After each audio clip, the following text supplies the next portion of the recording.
4 individuals appeared, monsters on their way to Shin. Then the hero Shiko appeared while checking his watch. Realizing he had no time to save Shin, he ran through the cars without stopping, but quickly disappeared before being hit by a vehicle. We moved to Shin in the library, where she received a phone call from Shiko, informing her that the 4 individuals were on their way to her, causing her to feel scared. The 4 individuals then appeared in the library directly, leading to all the students present vanishing. The gang members surrounded Shin, prompting her to run quickly to escape. She reached a door and tried to open it, but she couldn't. The gang members appeared, but Shin managed to open the door and entered the room to hide. The gang attempted to force the door open, shattering the glass, but Shiko appeared in the room and took Shin with him before they vanished. She dropped her phone on the ground. Shiko picked up Shin and ran swiftly to save her. He jumped to avoid being caught, but one of the gang members shot at him. However, Shiko dodged the shot and placed an unconscious Shin in the building before going after the gang. Shiko engaged the gang members, landing powerful punches and kicks. One of them attempted to grab him, but failed, and Shiko hit him too. Another gang member caught him by the leg and Shiko began to soar into the air with the gang members flying along with him.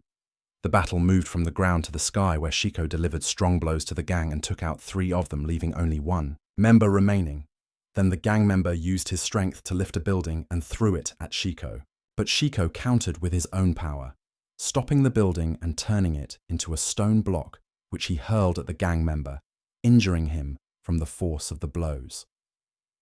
They transitioned to Shiko's special area, where the gang member tried to shoot at Shiko, but failed.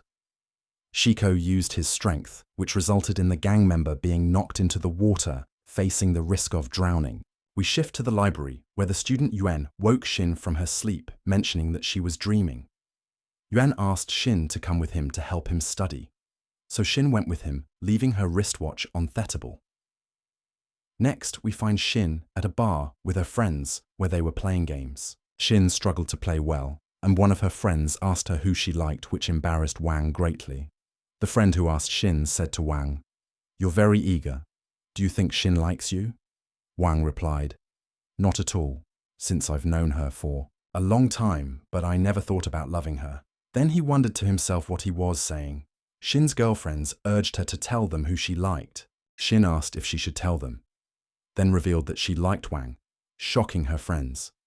Shin said she had a crush on Wang since they were kids. We moved to Wang, who was being hit by one of the North City gang members. The gang member said as, "He hit Wang. How dare you love the one whom your older brother John loves?"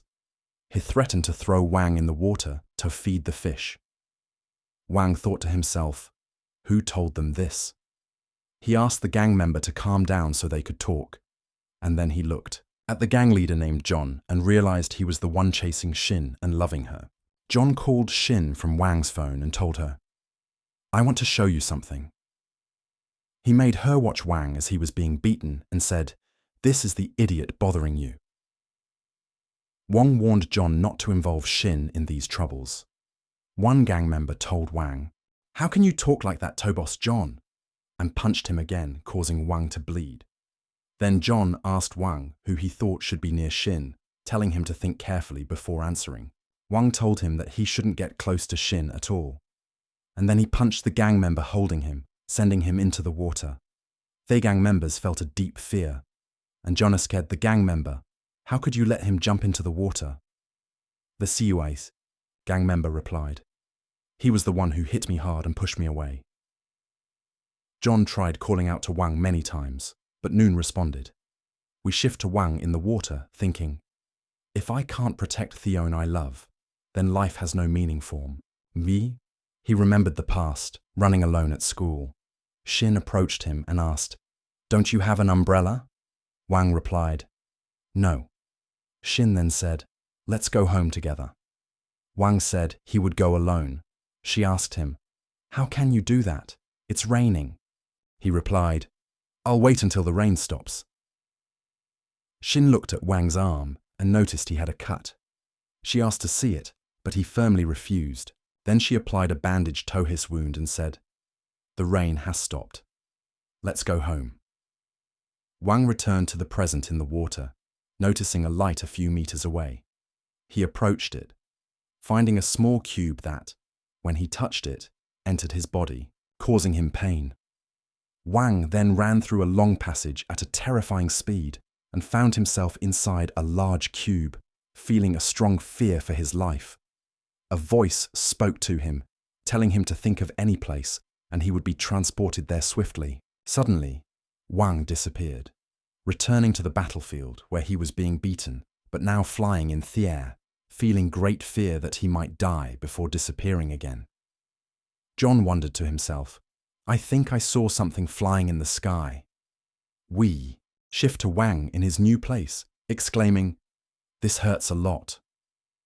The voice spoke to Wang again, telling him it had randomized the teleportation locations. Wang responded, There's a voice in my head. The voice replied, I'm inside you. Wang started, looking for the voice but saw nothing. Then he asked, Who are you? The voice explained that a person was coming toward him, and soon someone else with a flashlight came and opened the door, but Wang disappeared again. We moved to Wang's house, where he received a phone call from Shin. She said, Where were you? I was worried about you, crying as she urged him to report the gang to the police. Wang replied, No, I'll deal with them my way. I think they're searching for me on the beach. He started laughing, then told her the time was late and he wanted to sleep, ending the call.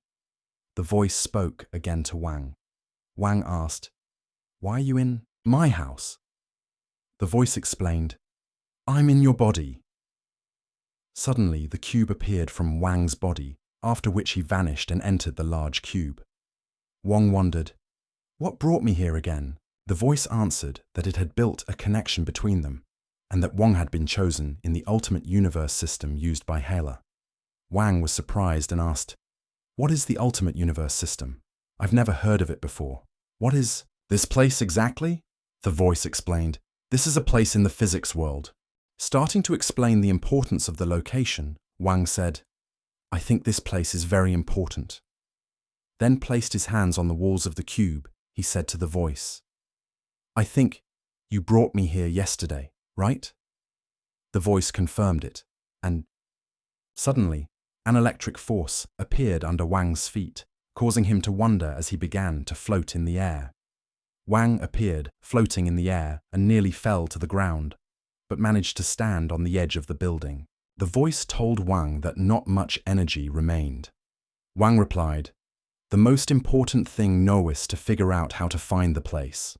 The voice replied, You can use the watch beams, and this will allow you to see everything.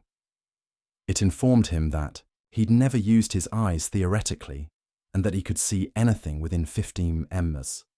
Wang concentrated on trying to test his vision and saw things near him very clearly. Then he returned to the cube, showing signs of exhaustion and feeling extremely tired, which caused him to lose consciousness from the effort he'd put in. Wang returned home, stating, This power is not easy at all. Then looked at the small cube and asked, Where did you come from? The voice answered, This is what will give you strength, and if you face death, I will disappear forever. It's the best choice for your weak body. Wang held onto the cube and declared that he now had superpowers. He tried to search for information about his strength, but couldn't find anything. Then, received a text from Shin telling him Torres today and that they would go for lunch together, which made him feel happy. He then recalled what had happened with John, saying to himself, I won't let them bully me again. But he wondered how he would use his power from now on and how to unleash electric shocks. The voice informed Wang that the system has upgrade functions that would increase his abilities continuously and that he would need a stone since it's the best excellent material in the world. The voice explained that any normal stone contains energy, but the square stone has extraordinary energy and gave him examples of stones he had at home. Then it informed him about a stone nearby that would provide him strength, stating that this stone was good. Wang put on clothes to go search for the stone and quickly moved using his powers. When he arrived there, he said all that mattered was protecting Shin from criminals and recalled what had happened with her again. He then asked the voice, "Where is the stone?" The voice replied, "You need to get used to using the watch beams for monitoring." Wang used the watch and found the stone. When he found it, he remarked that it seemed like an ordinary stone and asked the voice what they should do now. The voice instructed him to place the stone in the inner gap. Wang then moved to the large cube and inserted the stone into the gap. Wang then extracted power and electric shocks began to increase around him, also enhancing his strength. Wang returned home and woke up late for school, hurrying to get ready. We moved to the school where Shin angrily asked Wang, "Why did you turn off your phone yesterday?" Then she said to him, "Since you're fine, there's no problem." Wang replied to Shin, "I want to thank you." Shin asked, "Thank me for what?" Wang told Shin that he wanted to thank her for her love for him, which made everyone laugh. Then the North Gang and their leader, John, came in and started hitting one of the students. John ordered the boy to leave the classroom quickly. Shin asked Wang how John managed to break into the school. Wang told her not to be afraid and just sit still. John approached and started asking about Wang, but no one responded to him. All the students looked at Wang, who was sitting behind a book. Shin told John to stay away from Wang and not to hurt him, asking him not to bother them again. John got closer to Shin and told her that she shouldn't compare them and that Wang was very cowardly. Wang came closer to Shin and told her not to worry and to leave it to him. John grabbed Wang and asked how he could speak when he was talking. Wang grabbed John's hand tightly and told him to get away from there and not to bother Shin again. Then the classroom teacher came in and told them that if they planned to fight, they would fail the exam. John got closer to Wang and told him that he would wait at the basketball club at $5 so Shin wouldn't get hurt. Then he left. Shin asked Wang what John said to him, and Wang replied that he said he wouldn't come here again. We switched to John, who said to himself how Wang became so strong and that he didn't intend to forgive him. Then John's friend came and told him everything was ready. We moved to the basketball court where Wang went to his gang and asked about John, which made everyone laugh. John told his gang not to bully him so that he wouldn't misunderstand. Then he asked one of their gang members to watch the door and told Wang that he managed to escape yesterday, but today he couldn't escape at all. Wang asked the voice how many fighters were there and what were his chances of winning in the fight. The voice told him the success rate was 20% if he fought all of them. John and his gang gathered in front of Wang. Wang asked John why he was hiding behind his gang and told him he should fight Aloneto, prove to his gang that he was strong, which made John very angry. Then one of John's gang members, Chang, said that he would fight Wang and began approaching him. Wang asked the voice what his chances were of winning against this man. The voice said his chances of winning were 100%. Chang grabbed a basketball and threw it at Wang, but Wang dodged the hit. Then Chang started throwing several punches at Wang, but he didn't hit him at all. We switched to Shin, who is trying to call Wang, but Wang's phone is off. We then go to Wang and Chiang, and signs of extreme fatigue appear on Wang. Then John told Chiang not to fall into the trap and to hit him now. Chiang threw punches again, but Wang grabbed his leg and delivered a strong punch. Wang then threw him and slammed him against the wall, which amazed everyone. Wang told John to come next and said it was his turn, which made John laugh a lot, and he told him he'd seen many people like him before. John then ordered his gang members to attack Wang and told him to show him his strength. The gang members charged at Wang and started hitting him, but Wang blocked some of the punches and took some hits due to their large numbers. Then John told Wang that he shouldn't get too close to him. One of Jay's gang members appeared from behind Wang and made some provocative moves, but Wang didn't stay silent and quickly retaliated by kicking him hard, sending him flying away. John said that if Wang wasn't killed now, he would cause them more troubles in the future and ordered them to attack him. Again, the gang attacked Wang, but he ran trying to escape. He then dealt a double blow to two of the gang members, and the voice told him to watch out from behind him. Then one approached Wang from behind, while another kicked him hard, knocking him to the ground, which made John very happy. Wang stood up again and told them they were a bunch of trash. John pushed his gang members toward Wang. Wang took several hits, but they didn't affect him. He grabbed one of the gang members, spun him around, and threw him at John, causing John to get hit. John looked at Wang after he had wiped out all of his gang members and felt intense fear. Wang then advanced toward John, and the voice told Wang that his energy level was nothing. Wang replied that he knew, but had to prove that John was trash and shouldn't mess with him again. Another gang appeared with their leader Hung, who asked John how could he be the leader of a gang and not defend himself, telling him that he should cry like a girl instead. Wang told Hyung that he didn't want to get involved in that, and that the most important thing was to keep Shin out of any further trouble. Hong told Wang not to speak when the elders were talking. Then Hyung told John that now he would show him how to fight, and they attacked Wang too. The voice told Wang that he should withdraw because his energy was extremely low.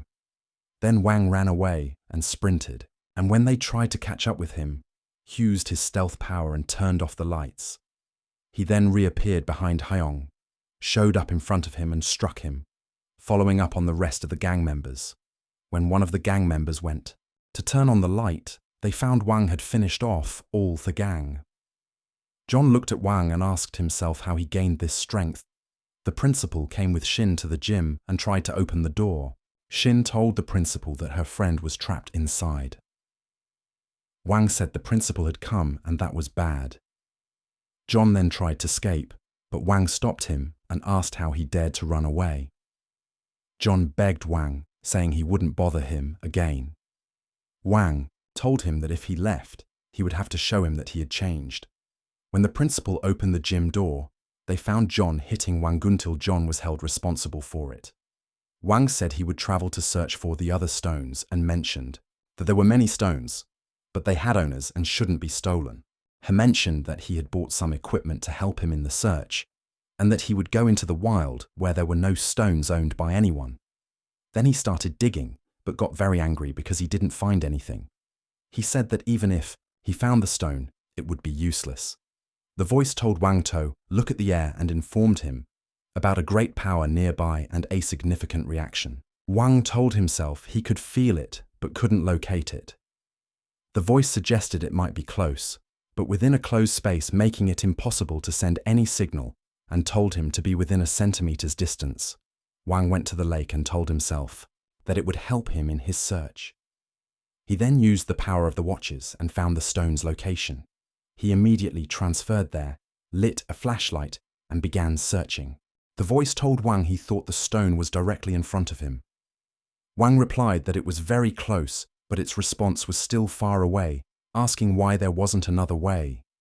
He then punched the cave's wall and started to think again, feeling the winds, and realizing there were winds indicating an entrance. Hethan moved inside using his power and tried to keep moving, but almost fell from a large rock.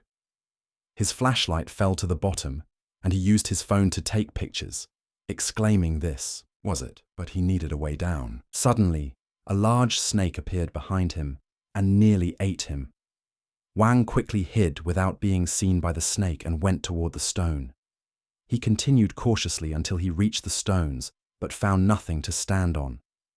Then he thought that if he transferred using his power, he might fall into the water and could die. Then the snake appeared behind him again and tried to swallow him. However, Wang managed to disappear again. Wang then tied a strong rope around himself to go to the stone. The voice informed Wang that there were about 12 stones ahead. Wang said if he used them, he could gain power and become like Superman. He then got the first piece and tried to find the second, but it fell into the water. He said that he should use the power of the watches to find it. When he used the power, he saw something strange moving beside him. And when he opened his eyes, he saw the large snake next to him. Wang tried to avoid it and move away, but couldn't. The snake lunged at Wang and nearly devoured him, but he didn't let it. Wang fell from the top of the rock with the snake chasing him in the air, but the snake fell into the water and Wang was saved by the rope, although it snapped, causing him to fall into the water too. Then the snake saw Wang and attacked him, but Wang tried to defend himself. The snake wrapped around him and tried to take control. Wang thought to himself why he couldn't transfer to another place. The voice told Wang not to allow himself and the snake to go into the large square. Then the snake lunged at Wang, but he shoved the digging tool into its body, which allowed him to break free from the snake's grip. He was then able to transfer to the square to save himself and lamented that he had lost the last stone. The voice told Wang, since he had gathered 11 stones, he could gather the stone. It explained that the stone could be divided into primary levels. The middle grade consists of 3 levels, and that every 3 stones could create a large center stone compared to the initial stone with higher quality, making it unique, added to different treasures, and possessing its own special characteristics. The voice then asked Wang if he wanted to gather the stone. Wang responded that of course he wanted that. The voice told him that gathering the stone would take 100 hours, which greatly upset Wang. The voice then told him to choose 9 stones and use the rest directly. Wang then used the 2 stones to fight the snake transferred to where the snake was and attacked it using his power, delivering several blows until he eliminated the snake. Wang then went into the water and found the last stone, saying it was incredible, and he was thinking about how to use it. We shift to Hyung and Sun, who are at a bar drinking and thinking about taking revenge on Wang. Hyung said he heard that Lucia had returned once again, which surprised Jun. Jun asked, "Do you want to ask Luca to kill Wang? Are you crazy?" Hyung told him that Lucia had many enemies, the most dangerous of whom was a man named Kanj, and that they were going to steal Luca's sword and kill Wang. We switched to Wang, who is on his way to meet Shin. They started walking in the garden, and Shin said to Wang, "I think you've changed a lot. You have an unusual strength." Wang replied to Shin, "I will protect you, and I won't put you in any danger." Shin responded, "I won't let you face problems alone." Wang said, "We will face our future together." After that, they went to have fun together and enjoy their day. Later, they sat at a table to have a drink. Shin said to Wang, "Let's play a game." She hid a candy in one of her hands and asked Wang to guess which hand it was in. Wang used his power, which is the witchcraft, to identify where the candy weighs, and every time he chose the correct hand, causing the candy bag to empty. However, Shin was amazed by Wang's accuracy each time and asked, "How do you pick the right hand every time?" Wang told her it was an electrical sense, but Shin shot him an angry look because she didn't believe him. Wang replied, "I'm joking," and told her he could see her when she put the candy and that she should hide it with her hands behind her back. Shin exclaimed, "You discovered all this?" She told him, "I think you're still hiding something." Wang gave Shin the green stone and told her it was for her, which amazed her with its beauty, and she asked him where he found it. Wang said he found it in the water. We moved to the next day, and Wang was waiting for Shin, but she was late. He tried to call her, but she didn't answer. He learned that there was an incident at her house and hurried to her place. He saw a lot of reporters and police there and heard Shin's mother telling the police what had happened, including that Shin had been kidnapped. Wang began asking himself, "Who did this?" He spotted Jun among those present and approached him suddenly. Wang blocked Jun's path and asked, "Why do you seem anxious?" He asked him again, "Do you want to tell me something?" This made Jun nervous. Wang gushed a move with his power that scared Jun a lot and told him, "I'm in a bad mood right now, so do you want to get hit?" Jun felt very scared and told him he would tell him everything. We switched to Mr. Lucia, who was punishing Hyung. Lucia told Hyung that he hates lying and exploitation. But when compared to getting rid of Shikoba, even if it was just one opportunity, he wanted to try it. Since this plan was from Jun, he thought that Hyung's punishment for lying was bad. However, Hyung begged Lucia for mercy while crying. But Lucia told him to be quiet if he wanted to live. He prepared to strike the ball with a bat. Lucia then approached Shin and told her, "Now you've seen the result of my anger, so when I ask you something, you need to answer me." He asked her what her relationship was with Shiko. Shin replied, "I don't know anyone by that name." Lucia showed her his picture and told her not to lie until she was saved. Shin insisted, "Really, I don't know. Lucia grabbed her by the neck and told her that if she wanted to regain her memories, he would strike her. But then Luca's assistant asked him to stop and told him that he believed this girl knew many things about Shiko and that Shiko cared for her a lot. Lucia dismissed this as nonsense, stating he had tied her up to bait Shiko. The assistant argued that Shiko cared about this girl and he hadn't shown up yet because she wasn't simple and hid some important secrets. He suggested she might have a secret that could help them kill Shiko, and that if they lured Shiko here, they would have a great chance of winning. Lucia replied that he had spent a lot of money trying to kill Shiko. The assistant pointed out that while those killers were professionals, none of them knew Shiko's strength.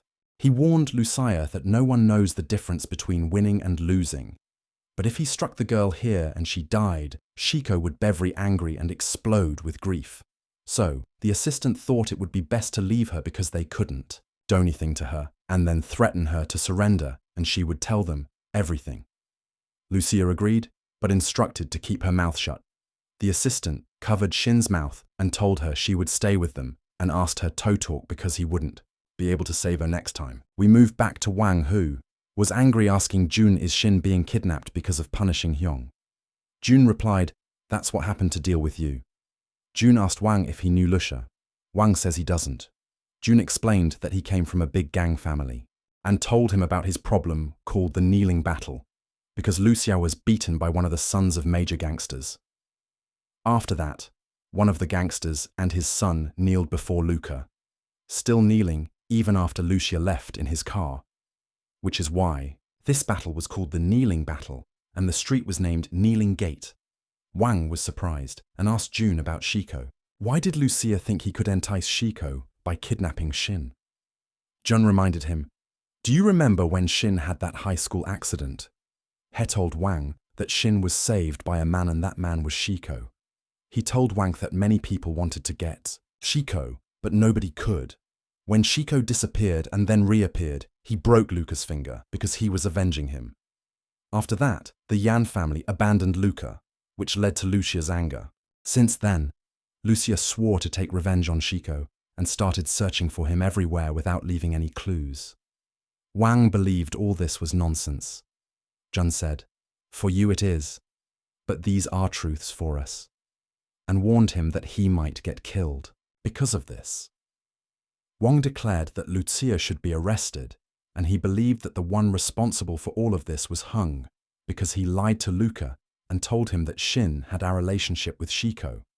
Jun said that Hyung was rash in his thinking, and that they did not trust him in this story, which is why he left him alone. However, he believed that Lucia was not in their league, and he thought Hyang was punishing himself now. Wang got up and went, and Jun asked him where he was going. Wang said, I'm going to save Shin. Jun, angry, replied, I told you it's very dangerous and dealing with Lucia isn't easy. Wang told him, I'm not easy to deal with either, and asked him to call the police to atone for his mistakes. Wang moved to Shin's location and asked the voice, are you sure Shin is here? The voice responded, of course she's on the upper floor, and informed him that he had tracked her location from the stone he gave to Shin. Then we switched back to Lucia, who said to his assistant, do you think after all this planning I will fail to catch Shiko? The assistant replied, if we don't catch Shiko, we won't let him escape. Lucia told him, you are very naive, because after all this effort, I won't let him go at all. Sean said that he hadn't cooperated with anyone and told them he was here for revenge as well, which made Lucia laugh. Shan's assistant said that Mr. Shan always talks like this, and Shan told them he had limits. Lucia laughed and said, since I'm going to get rid of Shiko, then everything you ask for will be yours. The assistant thought to himself that Mr. Lucia was very arrogant, and that all of this was for revenge. Wes switched back to Wang, who started searching for Shin. The voice told Wang that it detected 7 people nearby, making Wang angry. Wang asked the voice, has the Heilstone finished downloading? The voice responded, just 3 more minutes until it's done. Wes switched to one of the guards who informed Mr. Lucia about a strange person in the area. Lucia told the guards through the radio, if so, kill him so he doesn't disrupt our work. Wang ascended to the building and tried to break the door lock, but one of the guards told him, "Hey kid, you need to leave here and you shouldn't try to open the door because it's sealed with strong spiritual energy. If it responds to you, your body will turn into openings of blood." The voice told Wang that the enemy's combat power was at 52%, while his was only 50%. Wang told the guard that he wanted the key, and the guard replied, "I think you're looking for your own death." He informed Wang that he had orders to kill anyone who ascends the building on the spot. Wang grabbed the guard and said, "You have to give me the key so I can save my friend." The guard told Wang, "Then go ahead and enter." We switched to Lucia, who entered the room with Shin and said she would turn on the TV so she wouldn't feel bored. He opened the cameras on the TV and asked her which floor the boy would reach. Back to Wang, facing the guard. The guard threw a punch at Wang, but Wang dodged the strike and retaliated.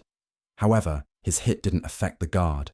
They began exchanging blows, and then Wang threw a strong punch at the guard and quickly moved to deliver another, but he failed and got caught by the guard. The guard knocked Wang to the ground and tried to stomp on him, but Wang dodged the attack. Then the guard approached Wang and started hitting him, which led Wang to block and evade the strikes with his speed. He told himself he had to find a weak point in the guard. After dodging the guard's punches again, Wang delivered a strong kick that slammed the guard into the wall, but the guard didn't give up and attacked Wang again. Wang dodged the punches once more and countered with a punch that was powered by his hidden strength, which knocked the guard to the ground. Wang said, "I know this. Eyes against boxing rules, but we're not really in a proper match." Afterwards, he picked up the key to the door and opened it, continuing to ascend. However, the voice warned Wang to be cautious, which caused him to evade the unseen attack aimed at him, but he couldn't avoid the next strike, which knocked him off the stairs. One of the other guards asked Wang, "How did you defeat Pablo?" Wang replied, "He almost killed me." The guard said, "Well, I'll wait for you here," then climbed up and left him hanging.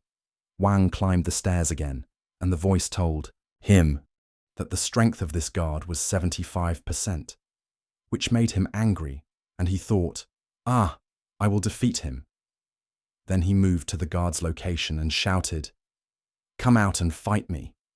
The guard appeared behind him and thought to himself, "I don't want to kill you, so I don't tarnish my sword." He vanished. Andre appeared, saying to himself, "I'll kill you for the money." The guard then attacked Wang and threw several stabs with a knife, but Wang dodged all the strikes and the guard threw the knife at Wang, who dodged it again. The guard then made the knife change direction and head back toward Wang, but Wang evaded again and jumped into the air to strike the guard. He followed up with a powerful kick that sent the guard back, surprising him with Wang's strength. But then the guard vanished and questioned himself whether Wang thought he could defeat him. He declared, "I am the heir to the flying knives," recalling when his master threw him into a room with a dangerous knife that helped him discover his hidden powers. He approached Wang again and thought nobody could defeat him. The guard attacked Wang from behind, but Wang delivered a powerful slap that knocked the guard away. Then the guard charged at Wang and threw punches that caused injury. And when he got close, enough to stab Wang from behind, Wang used his strength to manifest a large bat, delivering a powerful blow to the guard, resulting in severe injury. We switched to the other guards, and one of them remarked, "Chad fell just like Pablo." The female guard replied, "I think this fighter is incredibly strong." Another guard said, "He managed to take down 2 guys with super abilities, but if he faces Bulov, I believe he'll be defeated in 10 minutes. The female guard added, "So, there's no need to worry. Let's take our reward and go home." The male guard told her, "But if the opposite happens?" Thief male guard questions. "I think that would be fun, wouldn't it?" Back to Wang. He faced Bulv. Wang threw a strong punch at Boliv, but Bulv blocked it and grabbed Wang, delivering a hit that knocked him to the ground. Bulav told Wang, "You move after taking my hits, so I need to strengthen my upcoming strikes." He proceeded to grab Wang and choke him hard, stating, "No one can escape my choke." Wang pulled out a knife and tried to stab Bulov, but Bulov stopped Wang's hand. Not losing hope, Wang switched the knife to his other hand managed to injure Bulow in order to escape his choke, and then delivered a punch to Bulow that had no effect due to Bulow's strength. Bulv said to Wang, "That's the difference between us. You have petty tricks, while I have absolute power." He swung a punch, but Wang dodged it, although it caused destruction due to its might. Bulow then threw a big piece of wood at Wang, but it missed him. Bulow attacked again, throwing punches at Wang, but none landed. Wang received a kick that knocked him down. He tried to escape quickly, but couldn't manage it as Bulow grabbed him and threw him to the ground. Bulow attempted to stomp on Wang, but Wang quickly got away. Wang stood up again and declared to Bulv, "I will save Shin no matter what it costs me." Aimed a punch at Bulow, but Bulow blocked it and then broke Wang's arm, began pummeling him, and then slammed him against the walls, delivering a powerful strike that knocked Wang down. The voice told Wang that the strength of the stones had completed, and now his level increased, manifesting signs of power. Wang stood up again and said to Bulv, "Thank you for making me unleash me muscles." Bulv replied, "Real fighting needs a strong man." Wang shot back, "You talk too much, and I'll make you silent. It's my turn to hit now." Bulv attacked Wang, but Wang struck back with several powerful blows. Wang coughed blood and uttered, "I think my energy is about to explode." The voice told Wang that the system was helping him expel toxins from his body and assured him that it was normal. Bulow shot back, "You're talking before I recover from your hits," feeling angry and attempted to strike Wang, but Wang blocked him. Wang then delivered a strong blow to Bulow, pushing him back. While Bulow pondered where Wang got his strength from, Wang launched an attack against him, connecting with powerful punches that ultimately defeated him. We switched to the room with Luca, and Shinwei Luca was very angry due to Wang's victory over his fighters. He said these fighters were useless and couldn't handle an ordinary person. Lucia's assistant suggested he would likely be defeated by the next warrior. Lucia asked, "Are you sure about that?" The assistant replied, "Of course, if Pav's group is just amateurs, the Millionaire War Alliance are true professionals." Lucia shared that when he hired them, each claimed to be a professional. "Who can't boast?" asked the assistant. "Everyone can brag about themselves. But when Wudao allies, especially with a 1,000,000-point ranking, that girl is not something they assign themselves. It's a consensus in the field." He added that the world is very vast and much broader than one can imagine. Lucia exclaimed he didn't want vague talk and just wanted to know what they did to defeat this man. The assistant told Lucia, "That girl came, wearing a restraining bracelet, and when she frees herself from it, we must all escape from here immediately." We return to Wang as he continues to ascend, feeling very exhausted and stopping for a moment. But then he started moving again, saying he must keep going, even if it costs him his life, and he has to save Shin by any means necessary. He began to move quickly again.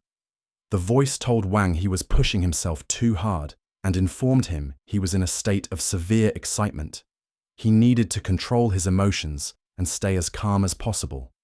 Wang responded, "You need to understand, this pressure comes from within Apperson. How can I stay calm in this situation?"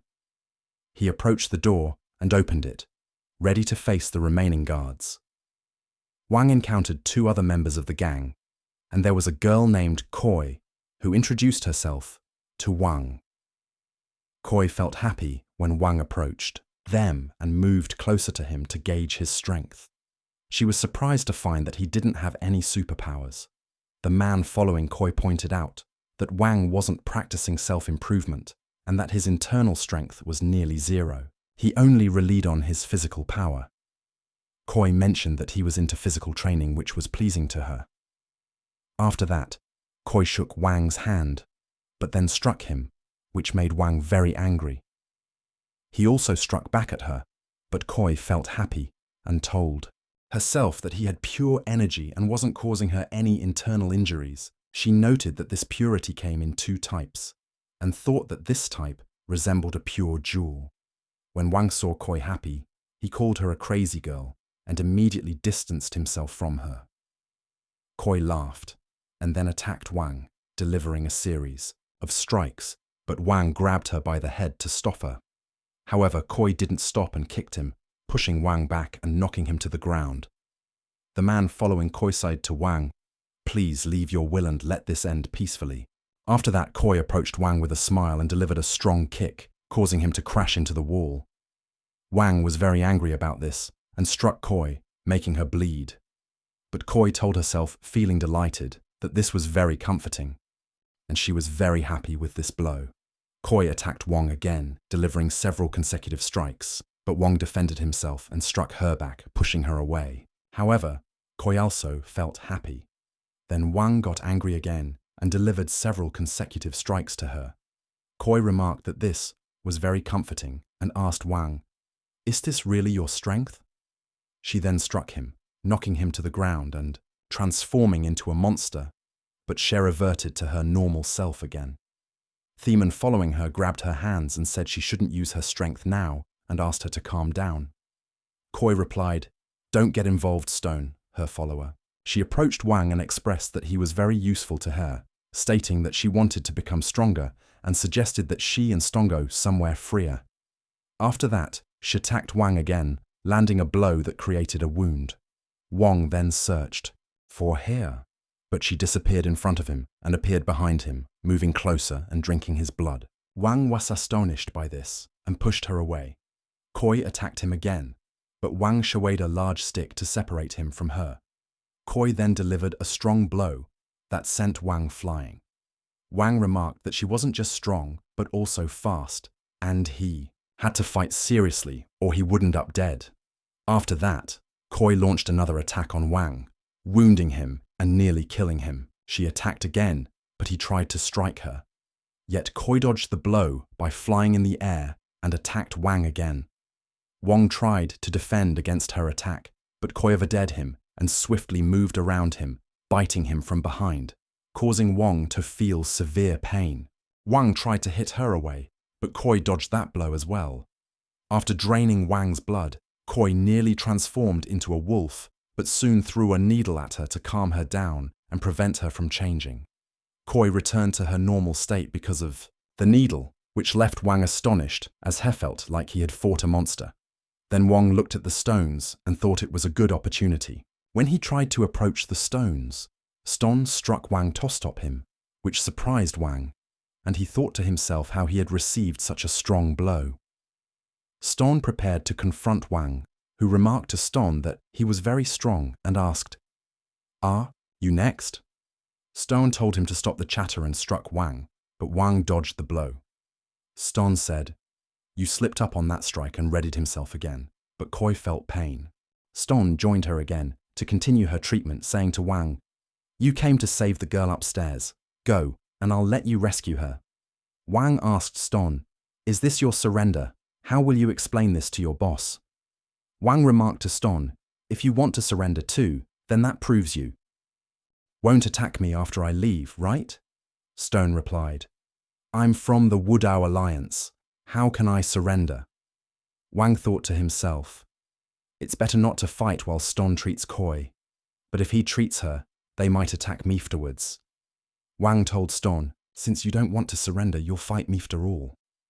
Stone replied, "It's impossible for me to surrender, but I'll make a blood oath that I won't be your enemy." He showed Wang his Wudao Alliance mark and told him that this oath was the highest commitment for practitioners. He made this oath and stated he would remain in a truce with Wang, saying that if he broke this oath, his bones would be crushed and his ashes scattered. Wang recorded a video for Stone and told him it was just a memory for him. Stone gave Wang the alliance mark and asked him to leave. Wang asked, "Isn't this mark fake?"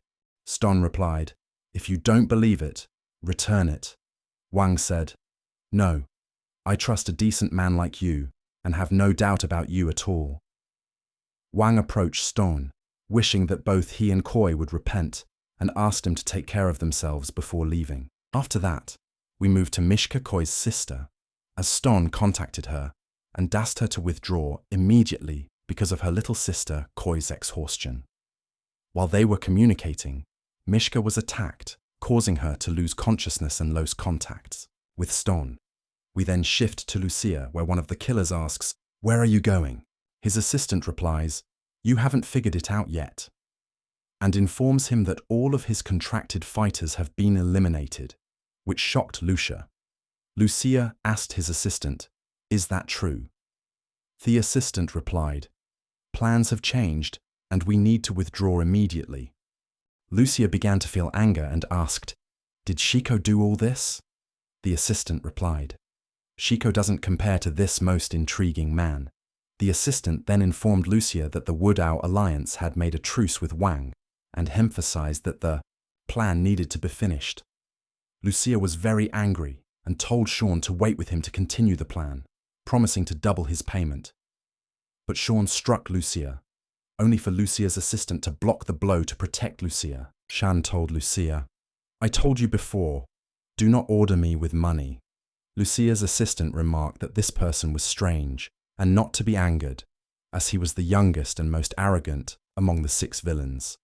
Wang and Shan moved to the next floor and barged through the door. Wang said to the voice, "You told me I had 7 opponents, and I think only 2 are left now." The voice replied, "Of course, but they've disappeared. I don't know where they went." After that, Shan's assistant appeared waiting for Wang and told him that he was his remaining opponent. Shan joined his assistant and introduced himself to Wang. The voice told Wang that their combat power was 7, which stunned Wang greatly. Then both of them said to Wang that their names were Chuoshin. Wang then asked the voice, "Are you sure about their strength number?" The voice answered, "Of course, but the components of the inner dummy are strange and complex, and it contains a medium, tier gem."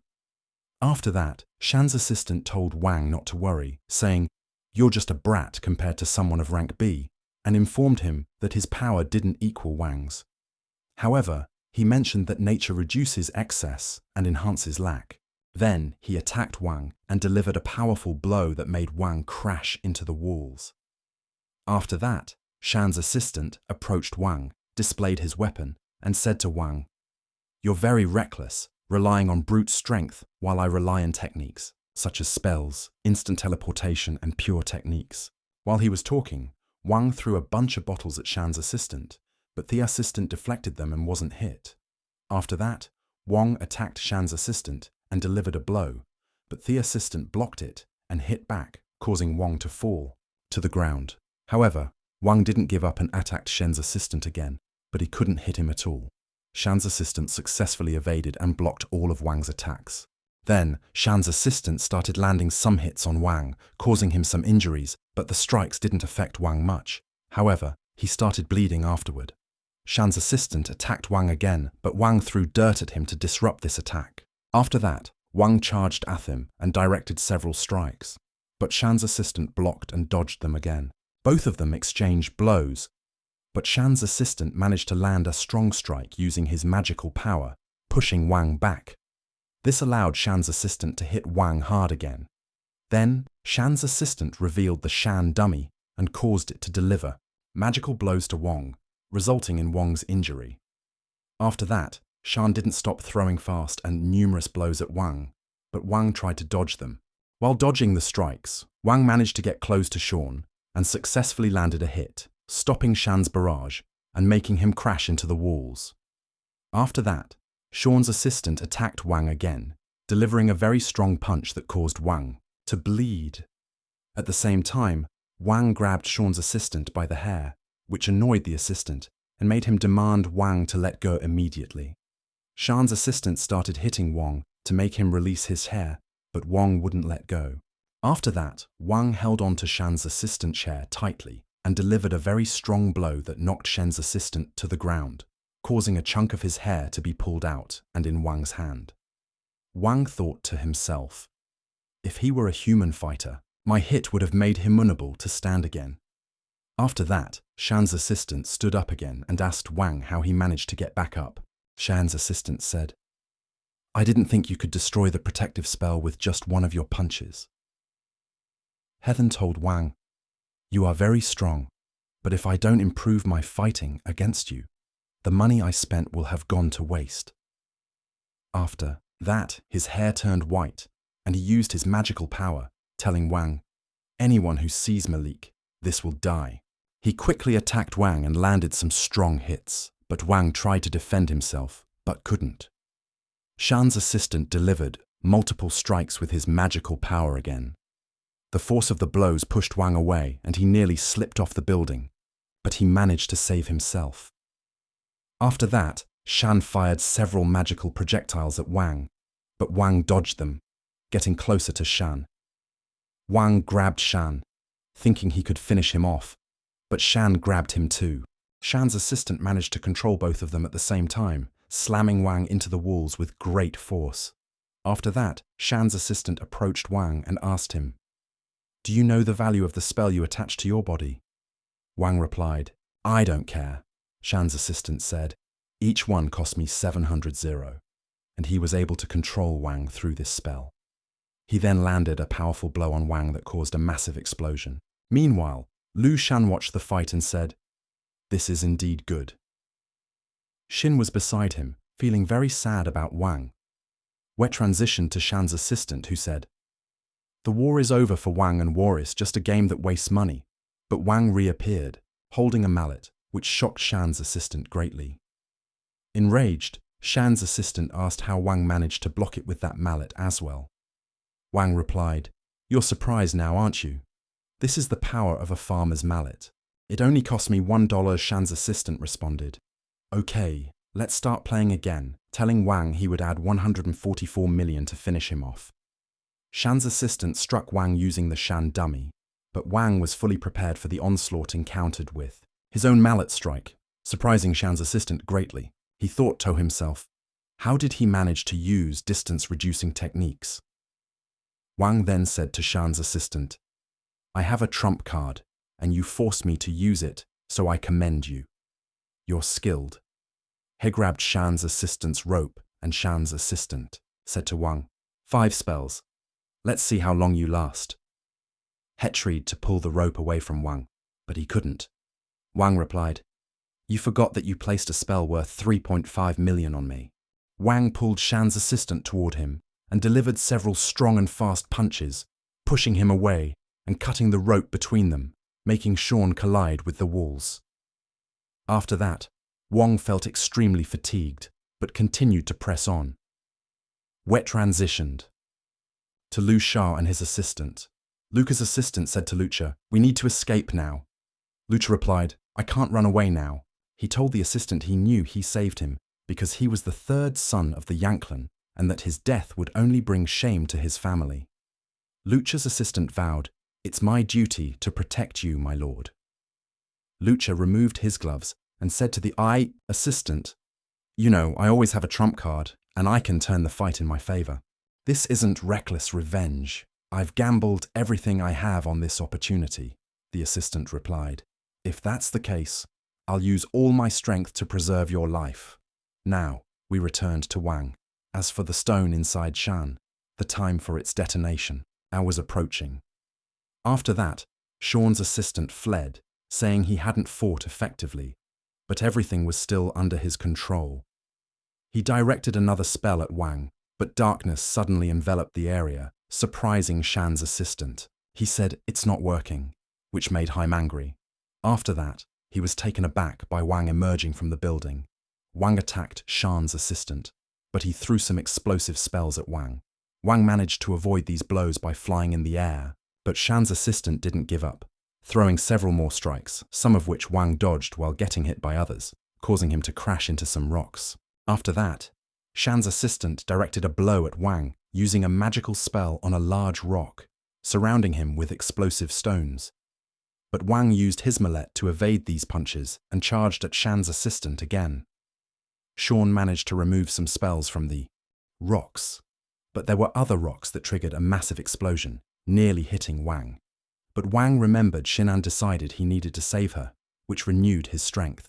He charged at Sean's assistant again and landed several powerful punches, causing significant destruction. After that, Wang and the Sean dummy entered the courtyard, but Wang returned to the battlefield alone afterward. Soon after, Wang lost consciousness. When he awoke, he called out for Shin, thinking to himself that he was going to save her. He moved toward Shin's room as well as Lu Shao's. He asked, "Have they escaped?" He encountered Hyung and asked, "Where's Zin?" Hyung pleaded, "Please don't kill me, let me go." Wang was furious and asked again, "Where's Zin?" Hyung pointed him toward her location, and Wang went directly to Finder, breaking down the wooden door. Once he entered, he untied her and Shin warned him, "Get out of here, there's a bomb under the seat. If you stand still, it will explode immediately." When Wang looked at the bomb, Shin urged him to leave and save himself. Wang assured her he had dealt with worse before, but Lucia locked the door behind them, telling him this room was made by Chuotian. Then the voice told Wang, "You can't use instant teleportation power here." Lucia told them, "I'll wait here and watch you die." Wang asked the voice, "How do I safely disable the bomb?" The voice replied, "Cut the wires in order." Wang followed instructions and threw the bomb inside the cube, but the stone inside, the dummy, exploded, causing Wang to lose consciousness. Lucia was furious and shouted, "Where did the bomb go?" He burst into their room and started firing. Lucia's assistant urged them to leave immediately as they fled. After Shin was hit by gunfire, Wang attempted to carry her, telling her to hang on. Then Shiko appeared and told Wang, "You couldn't save her," before taking her from him and moving on. Wang tried to chase after them, but he couldn't catch up. Shiko taunted Wang, saying, "You can't even protect yourself, let alone her." He jumped away, carrying Shin. Wang rushed to the window, furious, looking for Shin, but couldn't see her. He looked up at Shiko, saying, "You don't know anything about her or the supernatural realm," blaming Shiko for this and saying he would take care of it. After that, he disappeared, leaving Wang in tears as he reminisced about the beautiful moments with Shin.